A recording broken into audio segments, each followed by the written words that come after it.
Heç düşünmüsünüzmü? Niyə bəzi xalqlar Marsa koloniyalar qurmağı planlaşdırarkən biz hələ də gündəlik həyatımızı başqalarının fikrinə uyğun tənzimləməyə çalışırıq? Biz hələ də filankəs nə dedi? El-aləm necə baxar? Toyda nə geyinim ki ayıb olmasın? Və ya qonşu mənim haqqımda nə dedi dərdini çəkirik? Biz istedadlı xalqıq, buna şübhə yoxdur. Tariximiz, mədəniyyətimiz, musiqimiz, beynimiz var. Amma gəlin səmimi olaq. Nəticəyə baxanda potensialımızın 10%-ni belə istifadə etmirik. Sual budur. Niyə? Çünki bizə məktəbdə coğrafiyanı, riyaziyyatı, tarixi öyrədirlər. Amma həyatda irəli getməyimizə mane olan düşüncə tələlərindən, milli viruslarımızdan necə qurtulacağımızı öyrətmirlər. Bu videoda bəzəkli motivasiya cümlələri yox, açıq və biraz da narahat edən həqiqətlər olacaq. Bu videoda dediklərim hamının xoşuna gəlməyə bilər.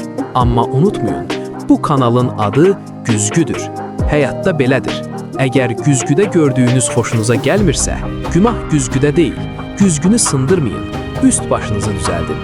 Hazırsınızsa başlayaq. Bizim inkişafımızın qarşısını kəsən, bizi geridə saxlayan 3 əsas mental bariyerə baxaq. 1. Vitrin həyatı və ya el nə deyər təzyiqi.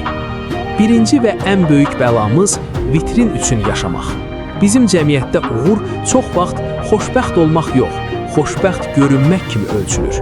Fikir verin, ətrafımızda nə qədər insan var ki, cibində 10 manat pulu yoxdur, amma masanın üstünə 3000 manatlıq telefon qoyur.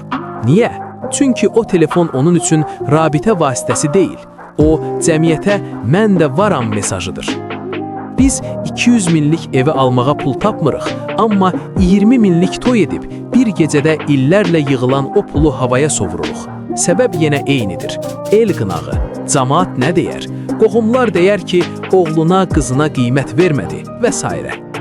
Biz enerjimizi, pulumuzu və zamanımızı özümüzü inkişaf etdirməyə yox, başqalarının gözündə bərk gedən görünməyə xərcləyirik. Qonşunun oğlu maşın aldısa, mən də almalıyam. Lap borca girib banka faiz işləsəm də. Bu rəqabət sağlam rəqabət deyil. Bu, həsəd üzərində qurulmuş, insanı içdən yeyən bir müqayisə mexanizmidir. Dostlar, acı həqiqət budur. Sən başqalarının fikrini öz həyatının mərkəzinə qoyduğun müddətcə heç vaxt öz həyatını yaşamayacaqsan. Sən sadəcə el-aləm teatrının aktyoru olaraq qalacaqsan. Uğurlu insanlar vitrinə yox, daxili resurslarına, biliklərinə və bacarıqlarına sərmayə qoyurlar. 2. Tez bazar uğur istəyi və prosesə dözə bilməmək. İkinci problemimiz səbirsizlik və prosesə nifrət. Biz nəticəni dərhal istəyirik. İdmana yazılırıq, 3 gündən sonra güzgüdə əzələ axtarırıq. Biznesə başlayırıq. Bir aydan sonra niyə hələ də milyonçu deyiləm deyib həvəsdən düşürük. Diqqət edin, niyə Azərbaycanda mərc oyunları, piramida sistemləri, asan yolla pul qazanmaq təklifləri bu qədər populyardır? Çünki biz əziyyət çəkmək istəmirik. Biz istəyirik ki, bir sehirli düymə olsun, həyatımız dəyişsin. Biz ağrısız, tərləmədən nəticə istəyirik. Çayxanalara baxın. Bir çoxumuz saatlarla vaxtı mənasız müzakirələrə, boş söhbətlərə sərf edə bilirik. Saatlarla, günlərlə oturub domino oynayır, sanki dünyanı qurtaracaq siyasəti, futbolu və s. müzakirə edirik. Amma desən ki, gəl bu sahəni öyrənmək üçün gündə 1 saat kitab oxu və ya kurs keç, cavab hazırdır. Vaxtım yoxdur və ya bununla düzələn şey deyil. Problem vaxtın olmaması deyil, problem prioritetlərdir. Biz prosesə aşiq deyilik, biz tərləmədən çörək yemək istəyirik. Amma dünya belə işləmir. Bir binanın bünövrəsi qazılanda kənardan çox çirkin görünür, toz torpaq olur. Biz o toz torpağı udmaq istəmirik, birbaşa 10-cu mərtəbədəki mənzərəni istəyirik. Ona görə də tikdiyimiz binalar, yəni karyeramız ilk zəlzələdə dağılır. 3. Qurban psixologiyası və dayday mifi. Və nəhayət 3-cü, bəlkə də ən təhlükəli səbəb məsuliyyətdən qaçış. Bizdə uğursuzluğun, problemlərin günahkarı demək olar ki, həmişə başqalarıdır. Maaş azdır, sistem günahkardır. İş yoxdur, dayday lazımdır. Dərs oxuya bilmirəm, müəllim pisdir. Demək olar ki, heç vaxt öz payımıza düşən məsuliyyətə baxmırıq. Mənim daydayım yoxdur, ona görə qabağa gedə bilmirəm cümləsi çox rahat sığınacaqdır. Bəli, tapşırıq, tanışlıq məsələsi var.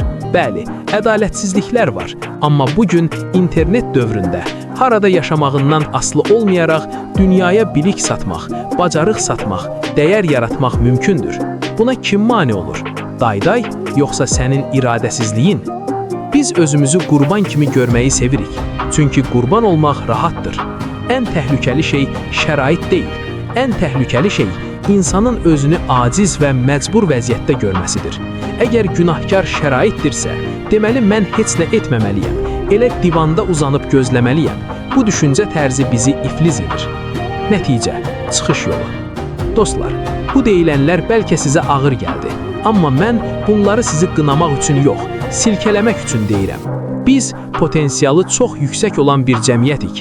Amma bu mental zəncirləri qırmasaq, yerimizdə sayacağıq. Həll yolu sadədir. 1.